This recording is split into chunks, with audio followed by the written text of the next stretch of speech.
What is up, everybody?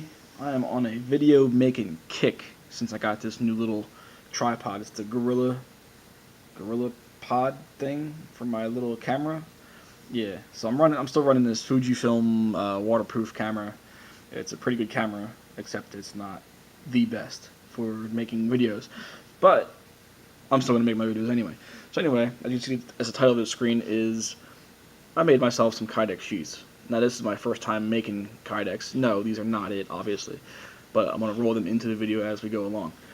Um, Never done Kydex before. I watched a bunch of videos on YouTube, obviously, to get an idea on how to do it, and I tried to do it on a budget without buying the $80 eyelet press, to make these eyelets on a good sheath. You got these eyelets, you got this press, you pull down a little lever, it makes it look nice and neat.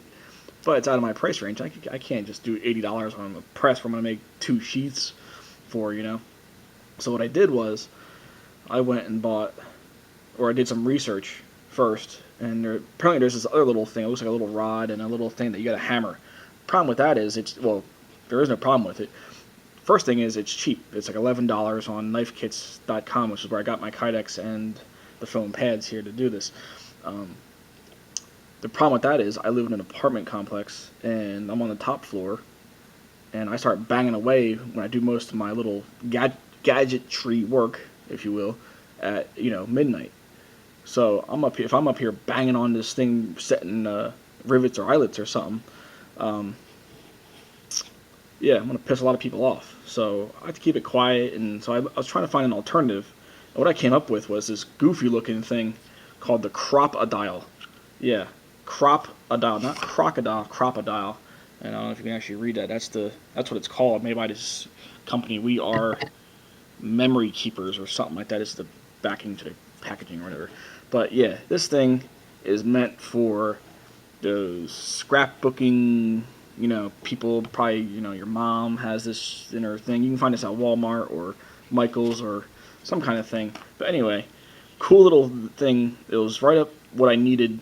I was hoping it would actually work with the Kydex. I wasn't sure, but I got mine on Amazon for I forget how much. This and it comes with eyelets and little washers to make it look better. Because if you just get the eyelets with this thing, it looks like crap. So you get the washers, but it's cheap. This overall thing, I think, was with shipping and all that crap, was like $26 or $25 for this whole thing. But you might get lucky and find it at Walmart or something else. I couldn't find one around my place, so that's what I went with. But yeah, it actually punches the holes. It doesn't do a 1/4 inch. It does, oh shoot, I don't even know. Hold on, it says it right on here. 1/8 inch on this side, and 3/16 of a hole, and it'll actually punch. You put your Kydex in here. I can even use this real quick. Do a little demonstration, demo time. Yeah, so you put it in this thing, and you can actually adjust this thing to whatever you want. This little lever here, it'll adjust. There's an inches marker and centimeters on both sides of this thing, so it's actually kind of helpful if you want to, be even. But all you do is this: you just punch. Oops, missed. And you punch away, punch, and then the little side, you turn it back over, and it, punches that stuff out. So you make your little holes, and then you grab your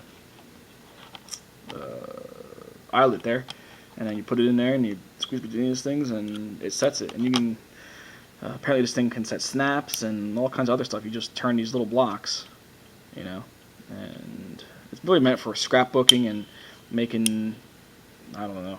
I've seen you find out on YouTube. You'll watch women make purses with these things. It's crazy, but I turned it into a knife sheath making device, and so far so good. And you'll see the results here. Not top quality. You ain't going to find I ain't selling these for $50. I'm doing this for my own purpose, on my own use. So it is what it is. So that's a crocodile, and you get this in pink or purple. I just got blue because it's blue, and I really don't care what it looks like. It just I wanted it for this part. Anyway, we'll move on to the sheaths because that's what you guys wanted.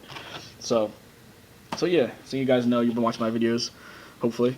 I just bought these two knives for hopefully upcoming outdoor adventure trips this summer or spring or fall. We'll see. I got the Rat 7 and I got the K-Bar Escobar BK14. Both great knives. I've resharpened them myself. I hand sharpen them with a Arkansas stone. But these are the sheaths that they come with. Not bad if you don't got nothing else. I've reviewed these. Watch my reviews. yeah, not a bad sheath if you got nothing else. And I would actually roll with this one. It's made in the USA. It's Moly compatible. Not the best nylon, but it would get the job done if you have no other option.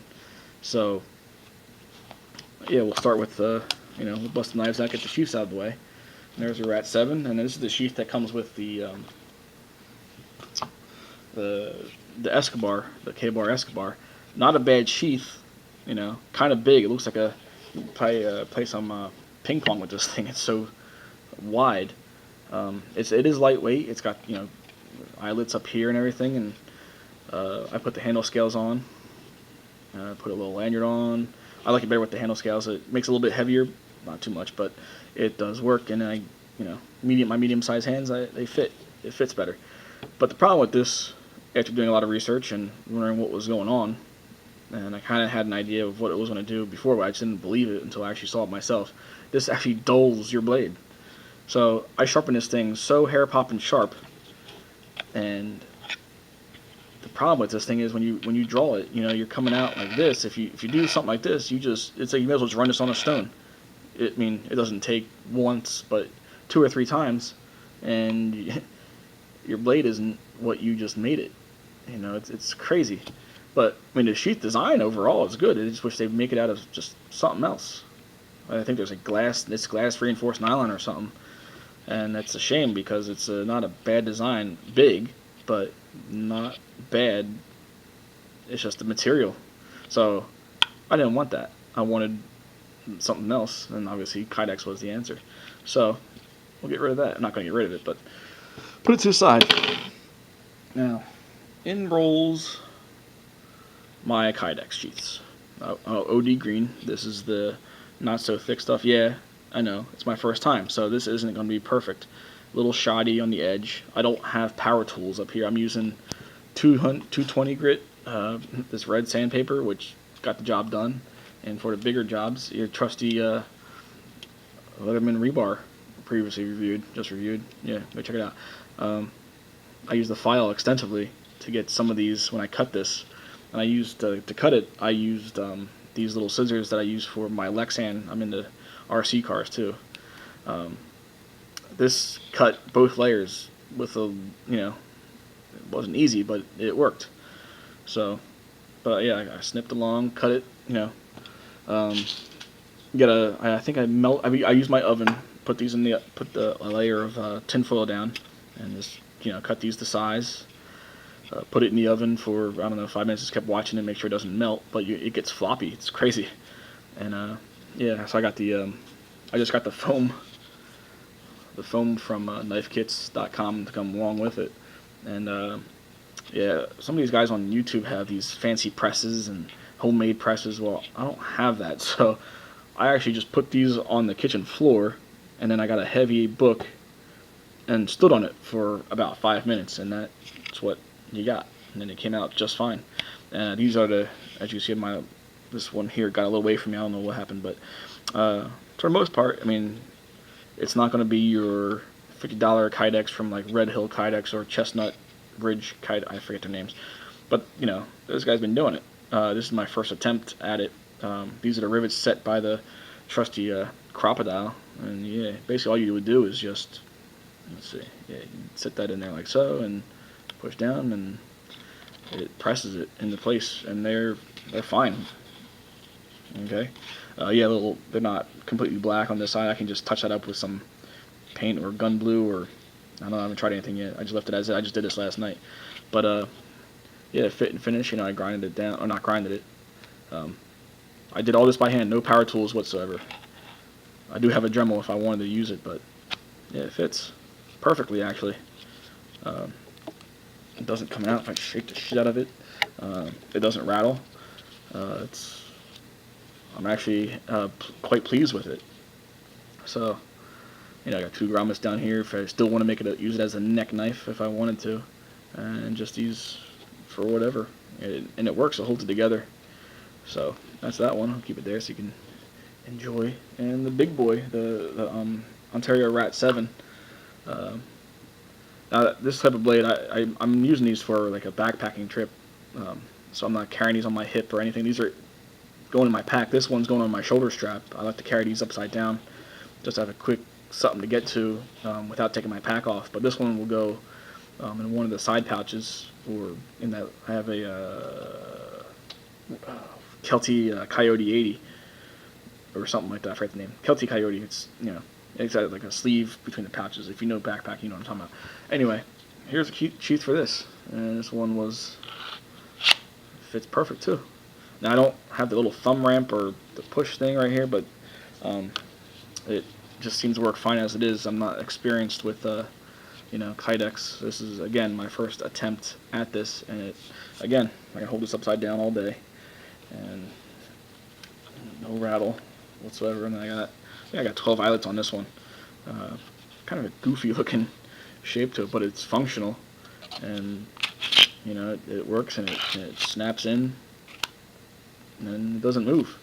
So yeah, that's my homemade Kydex, and it works for once. I actually did something that works. Now, yeah, a little bit wavy up here. It's not perfect. I don't have a power sander to make this nice and even like some guys do. I did this all by hand. That's kind of what I wanted to do. It has imperfections, but it makes it mine. That's kind of what I was going for. It's no one else made this but me, and it's got the markings to show it. So just so you guys know, you can do this at home with a crocodile and oven and a few supplies from knifekits.com, and you'll be good. So that's my homemade Kydex. And oh yeah, if you saw my original review on the Rat 7, I was originally going to use this, the Spec Ops Plus thing. It's not bad, but honestly, I just cannot stand this. I know my lighting's bad, but this is that Army ACU green, foliage green. It's kind of like, I call it minty green because it's not olive. To me, it's not olive drab. Olive drab is this lanyard I put on here, and this is olive drab to me. So you can see, my lighting is horrible in this place. You can see a little bit of a difference. This is lighter. I just can't stand it. It just doesn't, I don't know. I just can't stand that coloration. I didn't know this was ACU or that foliage green type when I bought it. But it's not a bad sheath. And I was kind of more on the Kydex sheath for these anyway, so I was kind of hoping I could do it myself. I didn't want to pay $50 for this one and another, $30 for this little one. I figured I could do it myself, and I did. So there, I got my own Kydex, and not too bad for my first round or first go at it. So thanks for watching, guys, and if you got any questions, I'm more than happy to help you out. All right, have a good one.